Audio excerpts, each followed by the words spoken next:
Welcome to the Hole in the Head podcast. This week, boats, beamers, and a bit of housekeeping.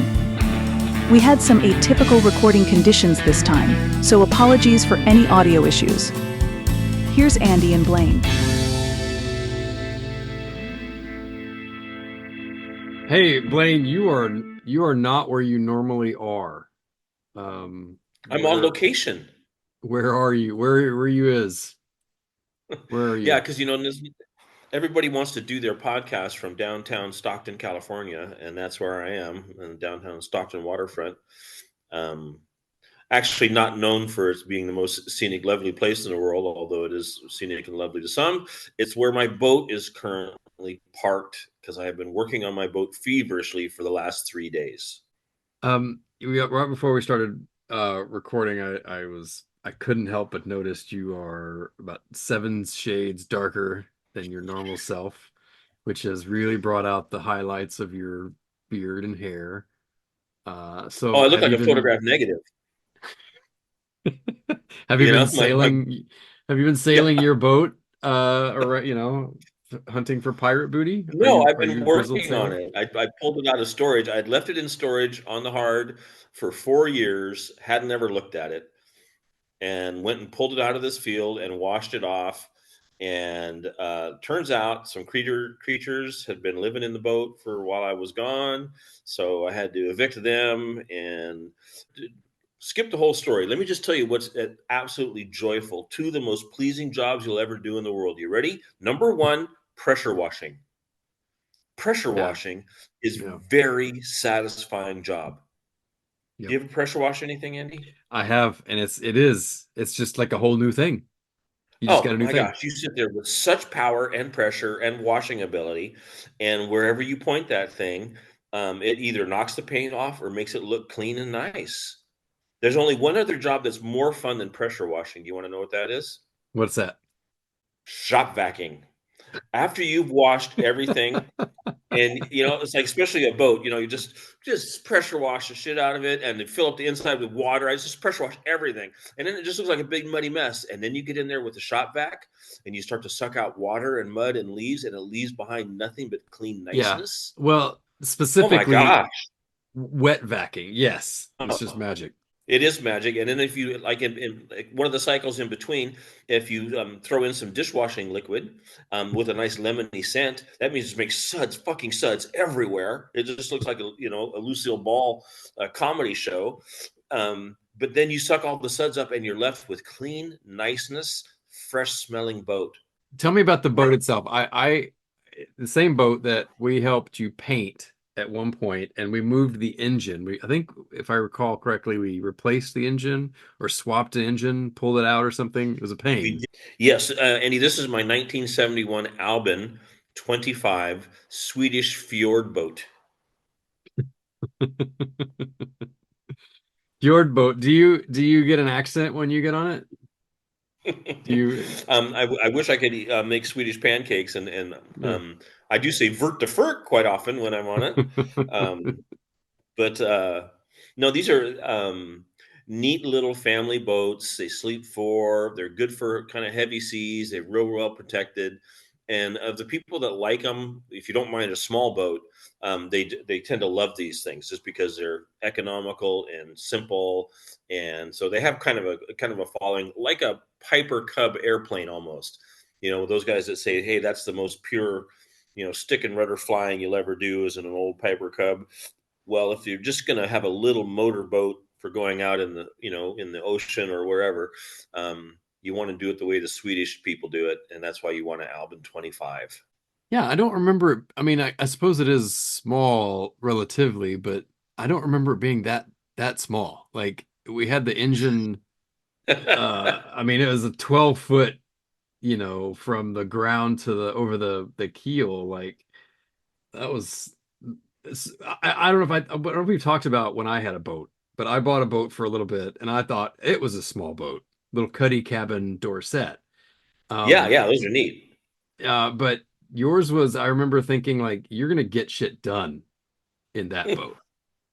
Well, you know what I mean? The thing is, if you're trying to travel on it, It seems a little small probably, but if you ever have to sand it or paint it or put out masking tape and do stripes It's on it, that thing is a fucking football field long. It might as well be yeah. It yeah. just seems like you start sanding on it, it seems like you're never going to reach the end. But yeah, when you people that travel on it often say they wish they had a little bit more space. But um, I've never traveled on it.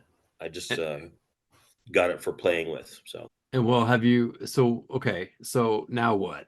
You got the boat, or you've had the boat, but now you're, I mean, just to make an observation, you're not on the coast anymore.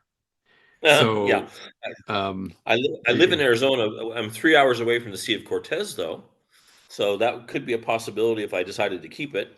But I thought I would sell it, so I came out here to Stockton to recover it from its storage. And today it was very nice to get my little 2-cylinder diesel engine running. It was very sweet.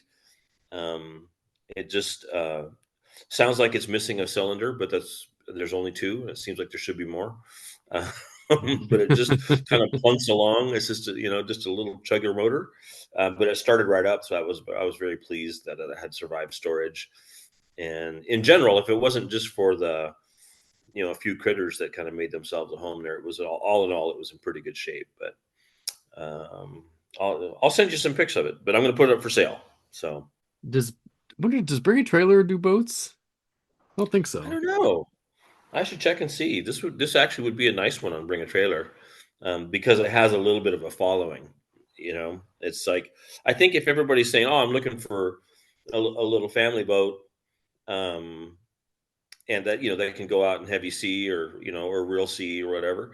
I don't know that everybody would think of an Albin just because they weren't that popular, and they weren't that common here. But for some reason, they developed a following among the people that love them. So, like in the Yeah. club, I advertise it in the club, and I get lots of people who want to know about it.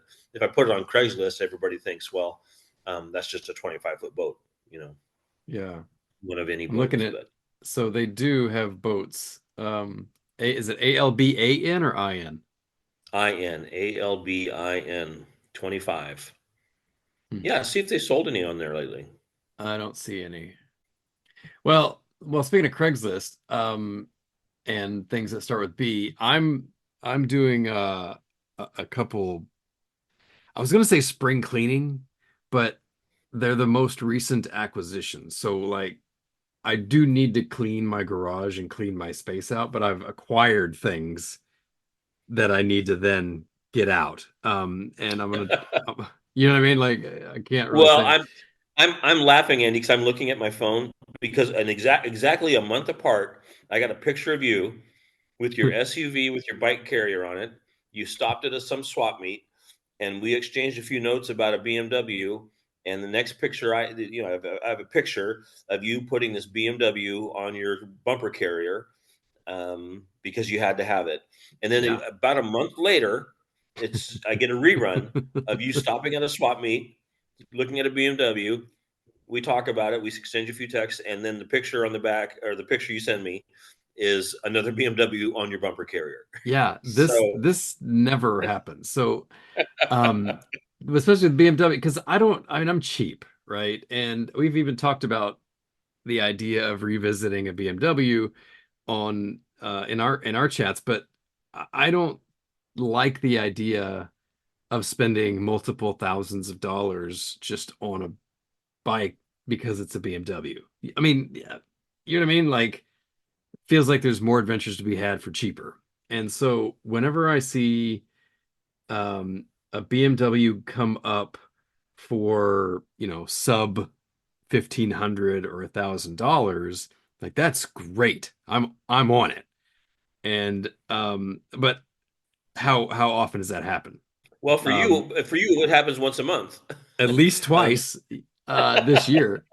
So yeah, I was what was I doing? I think I was on my way back um from San Francisco or something. I was driving up the coast in February and just on Craigslist, like, as I'm getting gas, pull out the phone, and I'm on Craigslist, and I picked up a BMW R65 and I justified it because it was cheap and it was 1979.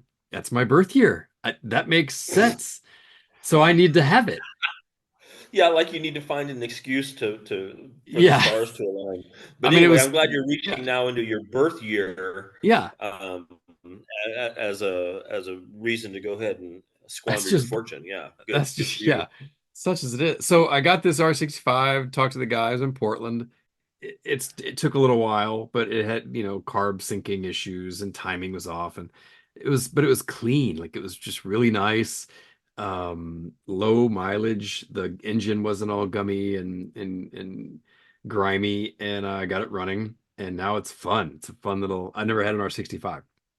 You know what, Andy? I would like to see if maybe or we could have somebody on the show that would talk to us about the real specifics of the R65, because I have an R60 and I actually have two R65s waiting.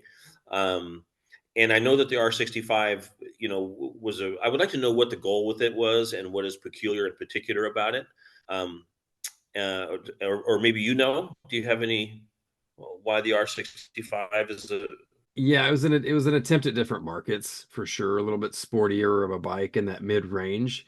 I called my BMW guy here. You know what I mean? Like he's all things BMW. And I asked him a couple questions about something that was happening. I lost a ground or something. And he said R60, and I wrote it down.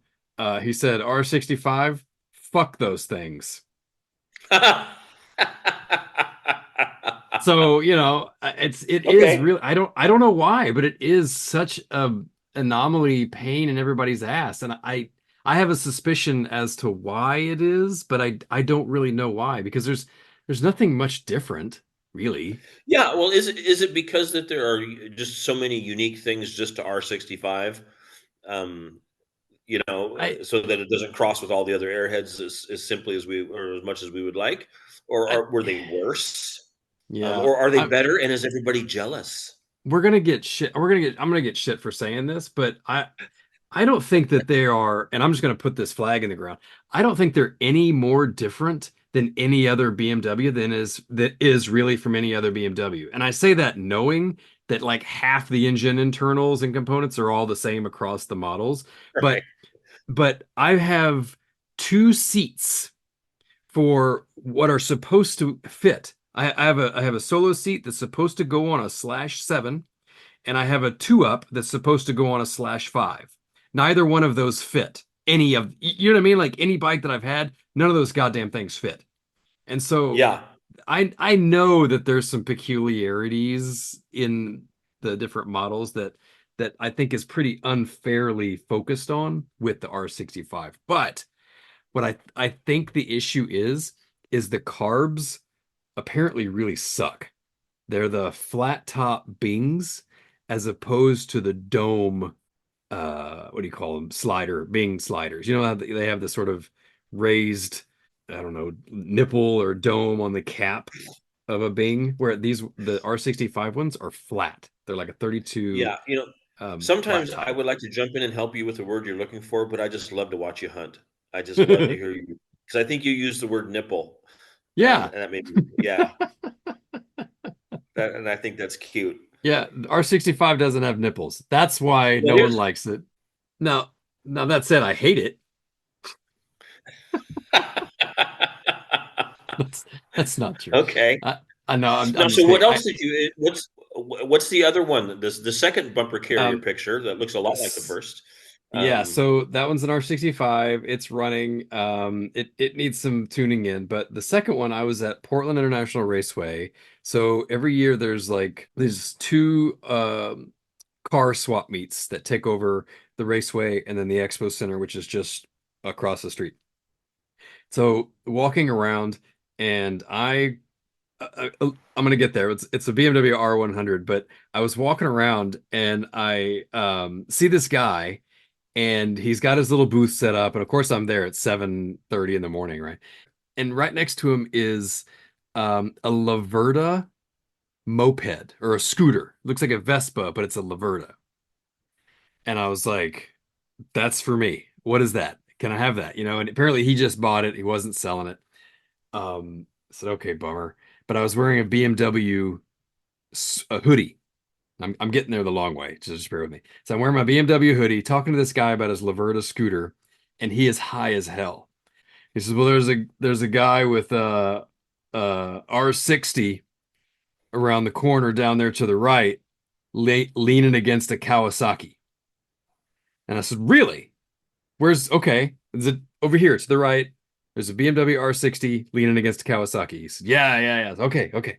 So I hustle down there to the right. I'm looking everywhere for a BMW R. I'm looking for anything, and I don't see anything. Hey, can I interrupt you with a question real quick, Andy? Yeah. Um, you mentioned that you're wearing your BMW hoodie. Is this a BMW hoodie that you bought at the dealer and that's actual BMW wear, or is this something you bought at a swap meet that says BMW on it? Because I have to know. No, I think I bought this. It's not from a dealer. No, it's not from the dealer. Yeah, Um, yeah, you fucking poser. Anyway, go ahead. Just wanted to get that out there. Go ahead. yeah, I think it's crooked actually. If it's printed crooked, like the bullseye is actually at a like 1 o'clock position. But anyway, so I'm looking all around for this R60 leaning against a Kawasaki, and I said this guy he's out of his mind. So I go back and I sneak past him, and I go to the left. And I'm looking around, and sure enough, I see a BMW, but it's an R100 leaning against a Honda on the left. And I was like, okay, that's where that is. But is that guy, was the question is still there? Is there an R60 floating around here somewhere? Because he was real specific. There's an Yeah, R60 leaning against a yeah. Kawasaki. So I went back over there and I'm trying to like think, how can I ask him without being offensive? Like, hey, did you mean an R100 leaning against a Honda? But like, Yeah. to be Hey, I'm fair, sorry you're so fucking stoned out of your mind. You don't know your right from your left. But yeah. But I don't want to miss out on this R60. yeah, is he nice stoned guy trying to help you, or do you think he's sending you the wrong way on purpose so that No, you he's don't get trying to the wrong? help. Yeah. He knows that I was anxious about that Laverda, and then he was just like he got his, he's passing it on. Okay. So I All went right. back and I said, okay, now I found an R100 leaning next to a Honda on the left. Is it possible that you meant an R100 leaning against a Honda on the left? Because you said R60 leaning against Kawasaki on the right. Is there an R60? You're trying to get Because this level of detail out of this guy, yeah? I Okay, I don't just, think that's yeah, and I'd say, hey, is it just that you're like, there's a BMW leaning against something somewhere? And if so, that's great. I found it. Awesome. But if you knew and you saw an R60, I just don't want to miss out on that. And he was like, uh, no, I'm pretty sure it was an R60. And I was like, shit. So now you don't know if there's Now untold treasures yeah. yeah. So I missed out on an R60 potentially, but I did go talk to this You guy got about this the R100. R100. Yeah, Okay. so that was the long way, sorry, but it's a 78 R100, and it had all the fairing sort of mounts and hardware still on, so the headlight was static. You turn the bars and Yes, the headlight yes. stays there. But it also came with a full set of that cinnamon red RT 100 R100 RT kit. So the seat's red and there's another fairing and all, but he was trying to make it into this red RT I from the see. regular, so and to me that just Yeah. felt that feels a little bit like I don't like it when people sort of do up a regular bike into a replica of a thing. Like I get it, and I don't mean to piss on it, but it just feels a little bit like so what? You know what I mean? Like you're trying to have this thing that you don't have. So it Well, kind of felt like a disservice to the regular old bike, yeah, well, here's why you're wrong. know? About that is that as much as I love BMWs because I love the engines, I love the clunky gearbox, I love how smooth they ride, I like the way they deliver their power. I love everything about them except for almost everything about the way that they look. Um, and so the bodywork is dumb and clunky and square And there is a little bit of a retro feel to it. I know that. You can kind of look at some of these things. But really, I don't think the BMW bodywork looks retro cool until you're back in the 60s. But by the 70s, it's just boxy, big old blinkers, and so what do you care if you have a red ugly bike or a black ugly bike or an RT ugly bike or or a full full fairing tour? Well, They're I all guess ugly. They're all ugly. well, yes, but I think what I mean is the original. So of course it still has its rear front fenders and tank, and those were Mhm. all black with gold pinstriping, which is just such a cool, combo. Like it was That is fine the cool. It's way way. better than the red. Way better than the Yeah, red. and so to put and I don't like the fairings at all. Like I want to take all the fairings off unless they're like ready to go as they were original assembled. To put it all back onto a bike that didn't have it in the first place, I don't get it because it's not You like know they what's were funny is super high quality. I mean, there's probably two old duffers, they're white guys, they drink out of titanium cups, that want a BMW that has a fairing on it that's factory. There's two of them out there in the United States. Um, and both of them are going to break your balls and want to give you nothing for it. So my whole point is so that means there's none of them you need to worry about. yeah, So take off the fairing and get rid of it. In fact, I bought 3 months ago. I bought an R100 from a very nice guy, original owner, and he toured everywhere on this thing and was so proud of that BMW fairing he took in and had it put on. And I just sat there in the driveway while he talked, and I took it all off and I left it in the driveway for him. Because there's just nothing that can be done with it. And I feel bad because it's a factory BMW part, you know? yeah, And you think, oh, these are going to be collectible. And they're just not. I've never been able to sell a fairing for you an can't get rid airhead of to them. anyone. You can't give them away. I have two Yeah. Wixom Batwing ones on it from the Goozy that I cannot get rid of, and at the swap meet I Oh, just put yeah. free, or $10, nothing. Yeah. Well, so I did. I took Unbelievable. all the fairings off. I've already ordered. I'm waiting on parts now. This is the hardest part, is just waiting on the things to arrive. But I went ahead and ordered some fork ears, some old takeoff headlight ears, and some regular handlebar clamps and handlebars and all. So I'm waiting on that to come, and it'll be a regular old touring cruiser Hey, bike. Andy, this will change your life if you don't have this, but tell me if you do. Do you have the little tool for setting the points Yes, on in an fact, airhead? I just used it today. Yeah, when you Those go. change your life because the Yes. points on BMW airheads are such a bitch to reach in there, and you can never tell if you're spreading the points with your feeler gauge or not. And the problem is that when you take the little rotor off, the advanced mechanism, that's what the globe is on, and so you got to leave it on and slide your feeler gauge Yep. around it.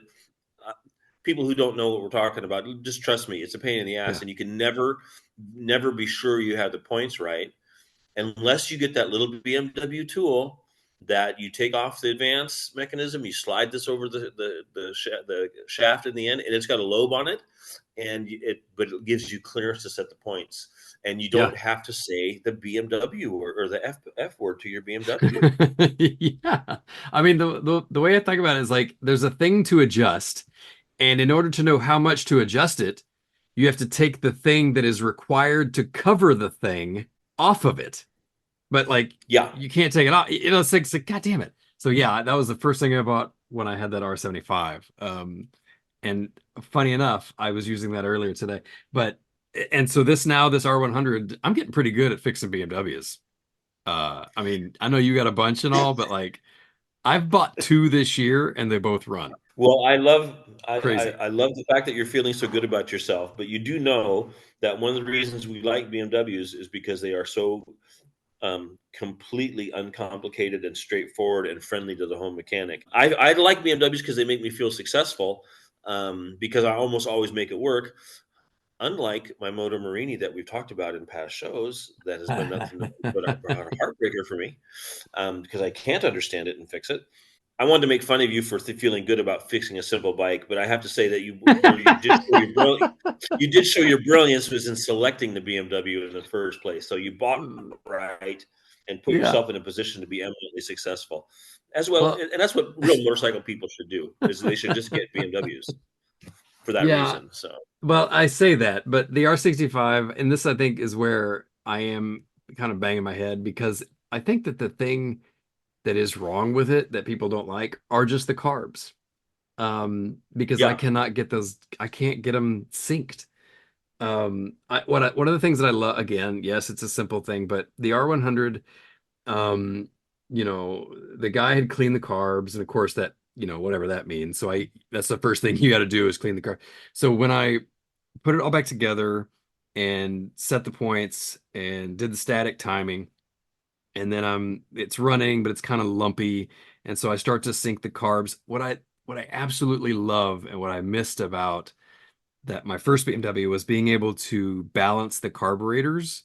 It's like full hands-on, and you can pull one of the plug caps, and it's basically finding the rhythm of the still firing side. If it's the okay, then you just plug the cap back on and then take that plug cap off, and if the other side is going then you got to slow it down.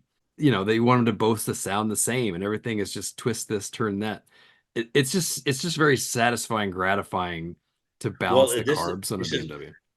on a BMW. It's just that when it's right, it's so incredibly perfectly right, Hmm. And so when you have an airhead that valves are adjusted and the carbs are synced, it's just a truly wonderful thing to hear, to Yeah. watch. Do you ever balance your carbs with a pan of water on the seat? You ever see that? No, no, that Yeah, makes yeah. that makes total sense Oh though. yeah, As you soon as gotta you check said this it. out. You can just go get a pan of water, and put it on the seat, and I forget exactly what you watch for, but you're looking for a particular wave pattern in the pan, and there are guys that use you'll see YouTube's about this, and I don't remember exactly what you're trying to achieve with it. But yeah, you could just by looking at the wave pattern, you're looking for like little circles, to form from the inside out, or a wave to cross the pan from one side to the other. I can't remember which, but that was um, a shade tree way for German guys. I don't know. Do you think there are any German shade tree mechanics? I was about to say, I can't bring that to mind. I don't know. I don't know what one would look like. I'm just, I just, yeah. In German, how do you say, fuck it, that's good enough? Close Because I counts. don't think there's probably a way to say it in German. Yeah.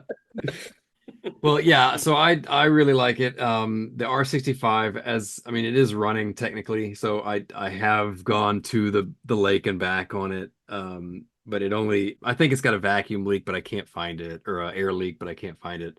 Um, so that one's given me a little bit of trouble, but really the R100 is good to go. I can't ride it now until I get the headlight ears, because the bucket's kind of hanging there. But one thing that I did learn about this bike, this R100, is as I'm talking to the guy, he bought it from the original owner. Super nice guy out of Oregon City. And he bought it from a lady who rode it all over the place. I was like, oh, okay. I always loved, I mean, if that's, I don't know, misogynistic, but I always love those kind of like, to know that there was a lady who had a motorcycle that she rode the shit out of. You know what I mean? But that just also Oh means no, that's yeah, it was taken that's care of, is what that means. that Like, just well, it just tells me I like the way that that person lived. I just already like them. I like the choices that they made. I like the way that the priorities that they have. You find a girl that likes to tour on a BMW, that's just the right kind of person. There's just no yeah, doubt. Yeah. especially at a time when there was no like reward for it. And I think I mean that there's a lot of those, I think there's a lot of that now, but there's a certain identity or character that you can be. This is getting a little meta, but like there's this identity of like a hot chick motorcycle rider and on Instagram, and I think that like that has a thing here. I'm not pissing on that, but like this was at a time in the 70s and 80s, or I guess in the 80s, where there was no reward for that. This lady was just bought this bike because it was the best thing to do touring with, and she drove it to Alaska or rode it to Alaska like multiple times. And so I just like that. Um, Well, so, but he was telling me that he bought it from this lady. She used to go to Alaska all the time on it. And I was like, well, that's cool, and it's still clean and it was taken care of. And he said, yeah, the last time that she rode it, the last trip she took was back to Alaska, and her 70-year-old daughter was on the back of it with her. And I had to, he What? just like, yeah, he blew by that real quick. And I said, hang on. Wait, her 70-year-old daughter? And he said, he just kind of stopped and looked at me. He was like, yeah. So it's like, Yeah. okay, so this, yeah, Even but unless she was serious teen mom, was either likely 88 years at the minimum, right? yeah, yeah. 88 years old with her 70-year-old daughter on the back. And I don't know if there's any, credibility to that, but I love that. So, That's a and great story. yeah, so I'm Yeah. gonna make this bike as nice as I can get it while still Let's get being, her on the show. You got to yeah. get So, Andy, track them down. Get the mother yeah, or the daughter, or both of them on the show. We got to have them. Because yeah. I like what you said about that. Is that there was nobody did that in those days to go pose with their bike and talk about it because it wouldn't have resonated anywhere. Hmm. So you're right. There was no big social payoff. There was no category that she was trying to fit into. She wasn't trying to trend anything, or they just wanted to be in the wind, and they loved BMW, and they loved being out there on the road, and that in itself makes a person as attractive as they can be. Yeah. Well, I think that there could have been, and I don't want to beat this dead horse, but there could have been other decisions made. And I think that's what I like is like, okay, well, if I want to go to Alaska on a motorcycle, okay, well, Honda 750, Japan, whatever, but she wanted something that was low maintenance or at least easy to fix, right? And it was, if you think of a woman's bike, you don't typically think of 1,000 cc engine, but she knew that she needed to go the distance. She wanted to be comfortable and keep up with traffic, right? And go, go, go. And so I don't know. I just like this. I like this idea that she made the decision in such a Yeah, I practical want to way. know who she is. Look her up, Andy. I'm serious. See if you Yeah. can find her and get her on the show. Well, Yeah, that would be. I'd love to know the story behind that. Hey, Andy, I don't want to be abrupt, but would it be okay if we ended the segment, or we got more to do? no. Yes, it would be okay. And do you Well, mean in? let me just tell you why. And I know this sounds silly, but right before we got online, I opened a box of Whoppers, and they're sitting here right next to me, and I can't eat Whoppers while we're recording because it just it's rude, and it's not professional. But Andy, this box of Whoppers has been looking at me for 28 minutes, man. Um, I and you know, I cannot fault you for that.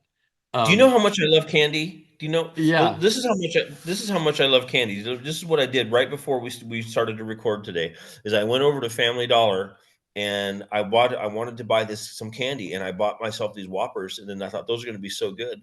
But then I thought, well, I want to eat those while I watch movies tonight. But what am I going to eat in the car on the way home? I got to have candy to eat before I eat my candy that I really want. And so I had to buy some Reese's Pieces as well. Do you ever do that? Did you ever do this? You ever got in the morning and tell the family, "Hey, I'm going to get everybody donuts," and what you do is you get everybody a donut, and then you get you one so you can eat one with the family, but then you buy an extra one for you to eat in the car. Do you ever do that? On the way home, I have Yeah, done that. That's super yeah, specific, but I have done that.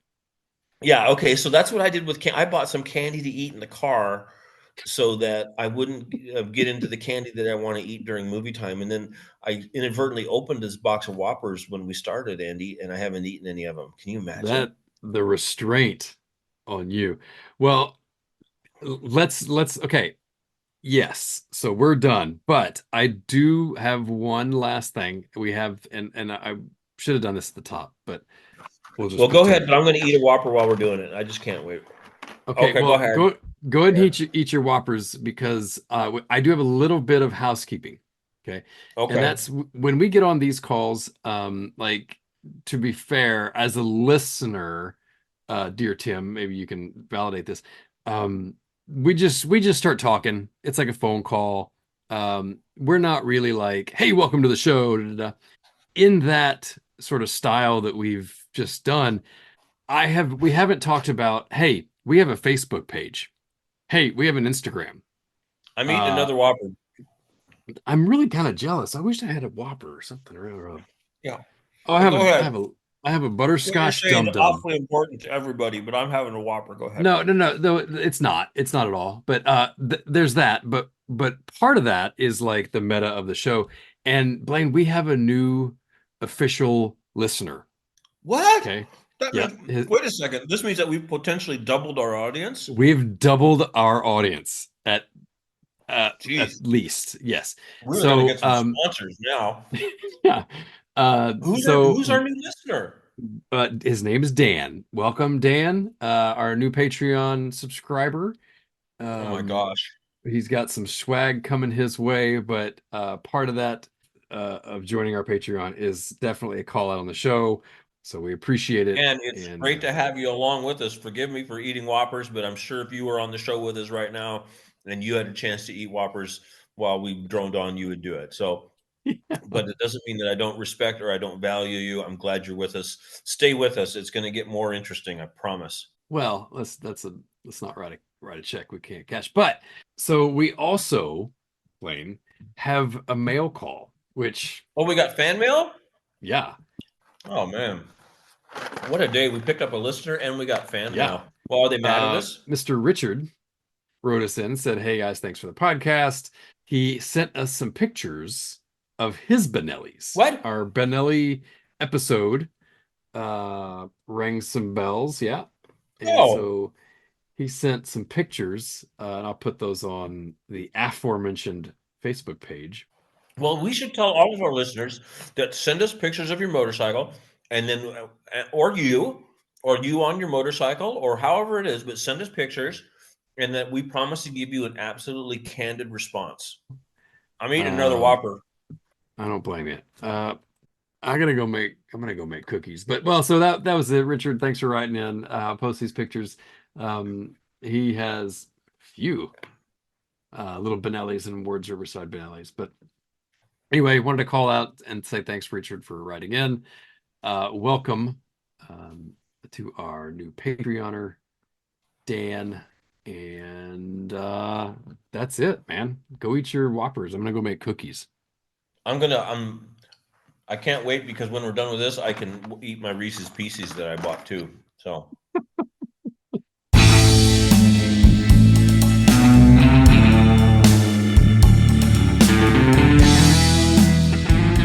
This podcast is produced and edited by Hole in the Head Moto. Follow along on the socials at Hole in the Head Moto. Or you can send an email to actually@holeintheheadpod.com. We'll see you next time.